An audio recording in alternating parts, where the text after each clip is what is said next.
Hi, everyone. Welcome to today's episode of Mission Snapshot. We're so grateful that you are here.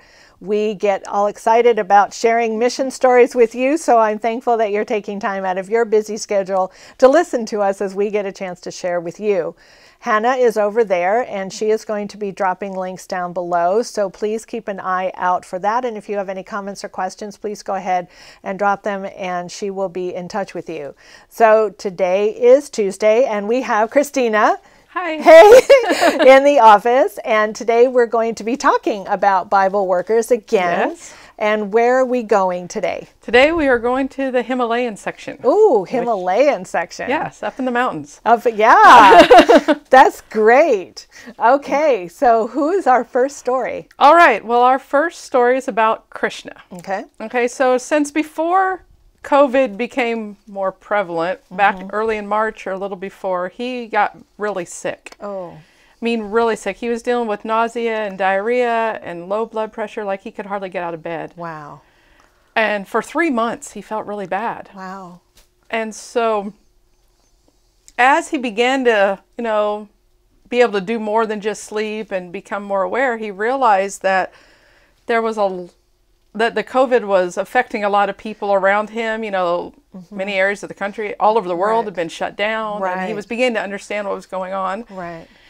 And he also was, during this time, he was having a lot of time to pray. That's all really he had a lot energy for, was to pray. Right.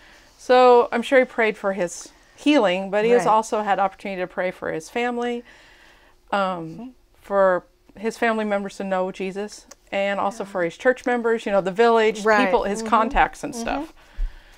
So as he began to feel better, he was enjoying the time at home, being able to spend more time with his grandkids. So here's a picture, and we just think, They're so cute. Yes. So he got to spend extra special time with them, especially on Sabbaths, because he's not as busy. Right. And so they would sing songs, they'd read scripture, he was able to teach them about Jesus, and even his wife would join in those special times with him. And he was just really thanking God for that he felt like God was answering his prayers. He didn't get instantaneously healed, but he was thankful for the time and the opportunity to pray and how God was working, in his family's life. Right. So he's also excited that, the churches will be open soon, and then that his whole family all together will be able to go to church. Oh, that's nice. Yeah, we've had so many stories up to this point of people who have really used the downtime to connect. Yeah, I think it's been good for all of us if we've taken advantage of that. Yes, so good. Well, I'm glad that he had that opportunity to do that. Yeah, and so our next Bible worker is Renika. Okay. And he shares how COVID has kind of slowed things down for him as well. Right. And he didn't go into details of what that meant. So maybe it means he's not, He also shares that he's able to connect with his church members and some non-church members. So maybe the slowing down means he's not been able to go out to as many villages, surrounding villages. He may just be confined to his village as opposed to going out. Right, and connecting with his neighbors. But he shares a couple testimonies of people he's, been working with. Okay. So the first one is Pahari, and she is excited. She's wanted to learn about Jesus, and so she's excited for the opportunity to take Bible studies.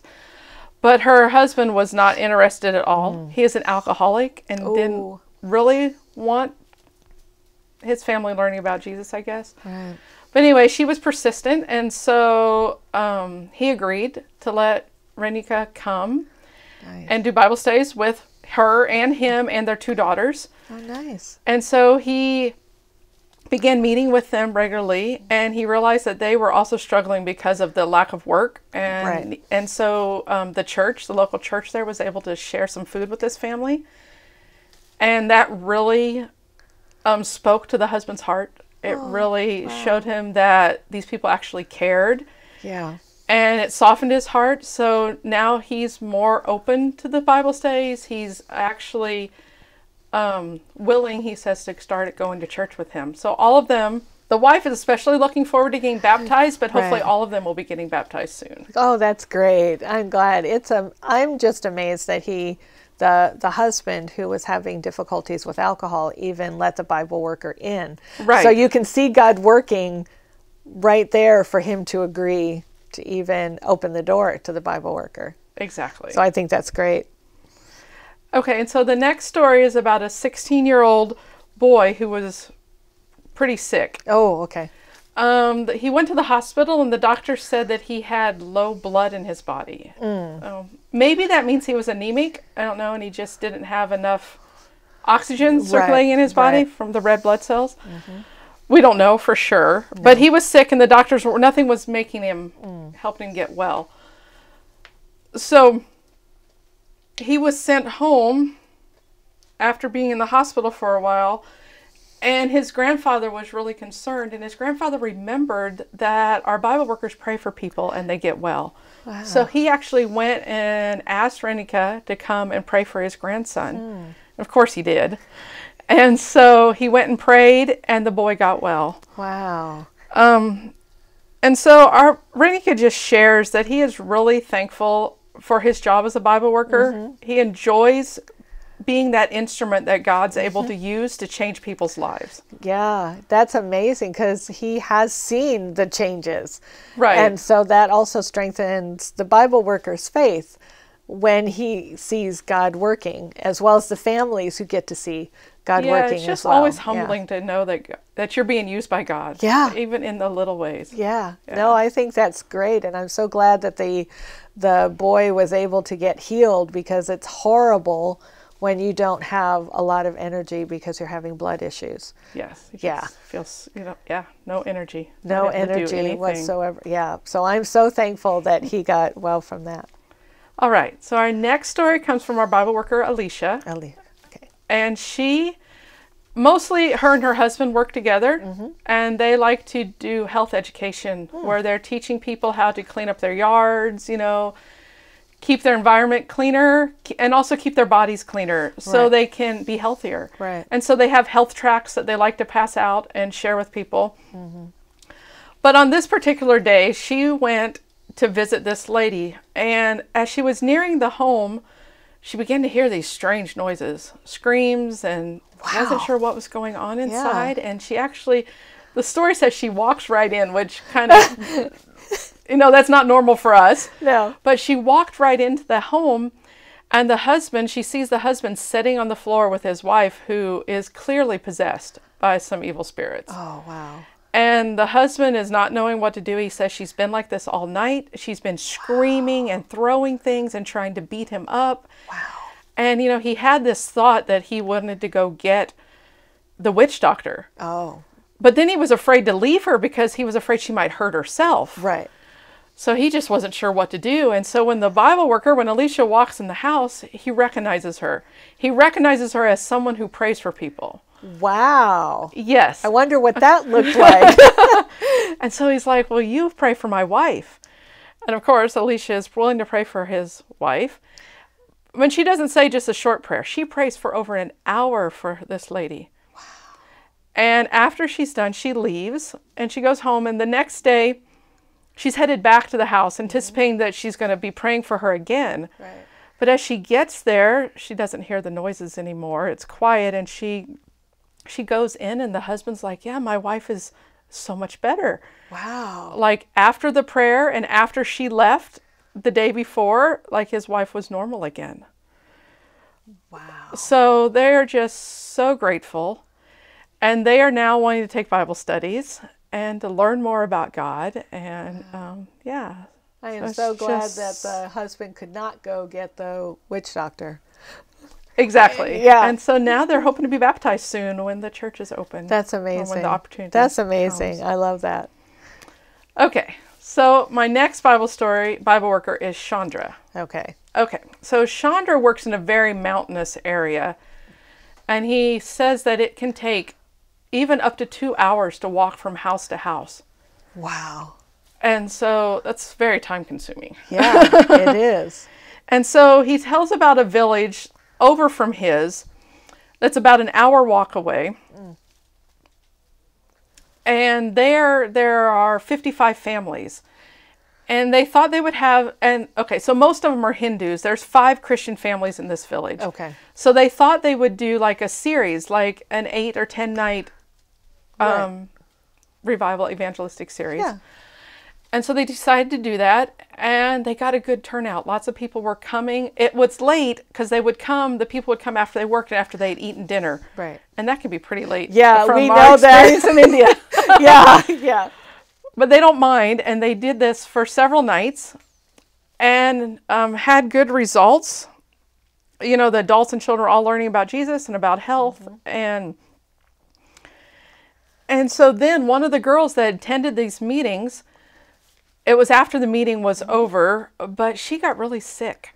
Oh, no. And she had to go to the hospital, but the doctors gave her some medicine, but it didn't seem to do anything. And they sent her home. Wow. And then the father called Chandra and was very worried about his daughter. She's really sick. And so he asked that Chandra come to their house and pray for her. Right. And he did. And so he went there and he prayed. And the next day she was well, she was feeling better. And this really spoke to this family. Wow. Because this God that they had just learned about in these meetings really cared about them. You know, it made it really personal for them. And they all are excited. They asked Chandra, they're like, can we come to church? And well, he had to explain to them that church is open for anybody to come. Wow. Everyone's welcome to come to church. And so they came the next Sabbath. And they gave a thank offering, and they're just excited to learn more about Jesus. Yeah, no, I think that's a really powerful, because from my understanding of Hinduism, the gods don't do anything for them unless, they do their sacrifices. Right, or all these whatever. rituals and the incense. Right, and it's not anything that's personal. Like, they don't have a personal relationship with any of the 33 million gods that they have in Hinduism. Pretty overwhelming. Yeah. And so when they come across something like this, where God actually sees them and hears them, it makes a huge difference. And acts and heals. And it really deeply impressed them. Yeah. No, thank you for sharing these. And you and I were talking before we went live that, we do talk a lot about prayer in connection with the Bible worker stories and even with the evening school stories. And it's because these Bible workers, these people pray, they believe in prayer. They're so confident in prayer. They're confident. I want that confidence for myself. I know. They see something, they don't hesitate. It's like, this is an opportunity for God to show who he is. Right. And we're going to pray about that.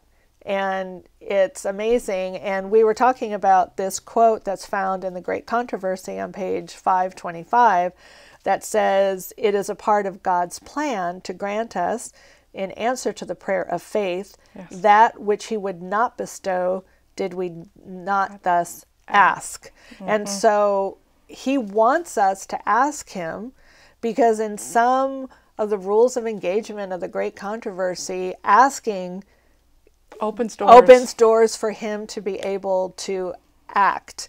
And the Bible workers know this. Yeah, they know that they're just the tool, the conduit that God can flow through and then change lives. Right. And they're excited for their job because of that. And it's real to them. Yeah. We've talked about this on Mission Snapshot, like we may say, okay, brother or sister, I'll pray for you. Absolutely, I'll pray for you. And then we turn around and walk away and we forget about it. I know. But they don't. No. They don't forget. And they keep going back and they keep praying for as long as it takes in order to get a breakthrough. And they don't care how long it takes or how many times they go somewhere I know. Because that's important for them. Yeah. Yes, they're very dedicated and committed to. Right. We have a lot to learn about I'm always prayer. humbled when I tell their stories. Yeah, because we're here in a developed first world country and they're in a developing almost third world country in parts of India, and yet they teach us about how to connect with God and pray and expect answers. They don't go into it with a maybe. No. They tell people, we'll pray and you'll be healed, up front. Yeah, it's true. true. It's like, yeah. So I thank you for bringing another reminder to us about the power of prayer and about what the Bible workers are doing, way up north, in the Himalaya area. And I just appreciate it. Doesn't matter what part of the world the Bible workers are in, they are the same. Yes. They have the same heart. And so I appreciate that. And if you would like to help support Bible workers, Hannah, if she hasn't already, is going to drop a link to our Bible worker page so that you can partner with us in helping to pay the stipends for the Bible workers. For the majority of India, it costs about $90 a month for their stipend. In other areas, it's $150, and that depends on the cost of living, and in some areas are a little bit more expensive. But any amount just gets pulled together, and then we can send the full stipend amount over to them. So we invite you to join us with this. And if you would like to learn more about other projects with Jesus for Asia, I invite you to visit our webpage at jesusforasia.org. And there you will find our list of more than 60 projects. And I ask that you will pray for these projects, because we know that prayer works. Yes. and if you would like to join and partner with us financially, we would love to have that too. But the prayer is really what makes a huge difference in reaching hearts overseas. So we really appreciate you joining with us and praying. If you're watching this on YouTube, I invite you to click subscribe to our channel. And if you're watching this on Facebook, I invite you to like our page. That way you'll get notifications of when we go live with future broadcasts. So thank you again, Christina, for coming. Thank you all for watching. And this has been your Mission Snapshot.